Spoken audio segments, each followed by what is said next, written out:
இதனால இவ்வளோ பெரிய பொந்தா இருக்கு. உள்ள கை விட்டு பார்த்தா போய்கிட்டே இருக்கு. இருட்டா வேற இருக்கு. என்ன கதனே தெரியலையா?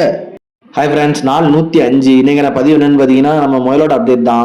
ஒரு 2 மாதத்துக்கு முன்னாடி நம்ம அண்ணன் வீட்டிலேருந்து நம்ம ஃபார்முக்கு ஒரு 4 முயல் எடுத்துகிட்டு இருந்தோம். அதில் என்னன்னு பார்த்தீங்கன்னா, இப்போ இந்த 2 வெள்ளச்சிகளும் கன்சீவாக இருக்காங்க.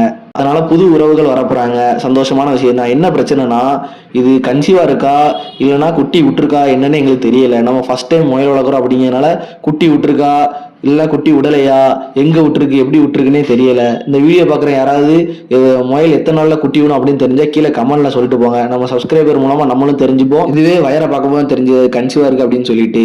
அப்புறம் மறுபடியும் பிடிச்சி பார்த்தோம், குட்டி விட்டுருக்க மாதிரி இருக்கு, என்னன்னு தெரியல. இதுக்கெல்லாம் முக்கியமான காரணம் யாருன்னு பார்த்தீங்கன்னா, நம்ம தலைவன் தான். எல்லாத்தையும் பண்ணிட்டு எதுவுமே பண்ணாத மாதிரி படுத்துக்காம பார்த்தீங்களா, இவன் தான். இப்போ முக்கியமான பிரச்சனை என்னன்னு பார்த்தீங்கன்னா, இது எங்க குட்டி விட்டுருக்குன்னு தெரியல. ஏன்னா நம்ம ஃபார்மை சுற்றி ஒரு 10-15 பொந்து போட்டு வச்சிருக்கு. பார்க்க இடம்லாம் பொந்தாதான் இருக்கு. என்னன்னா, இப்போ நம்ம வீட்டில் நம்ம ஃபார்ம்ல பெருச்சாலே அதிகம். இது பெருச்சாலி பொந்தா இல்ல முயல் பொந்தானும் தெரியல. எதுல குட்டி போட்டு வச்சிருக்குன்னு தெரியல. சரி கை விட்டு பார்ப்போம் அப்படின்னு சொல்லிட்டு கை விட்டு பார்த்தா பொந்து பெருசா போயிட்டே தான் இருக்கு.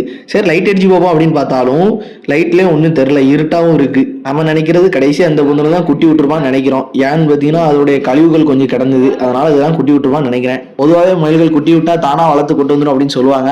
கூட்டு வந்தா சந்தோஷம். கூட்டு வந்தா கண்டிப்பா அப்டேட் பண்றேன்.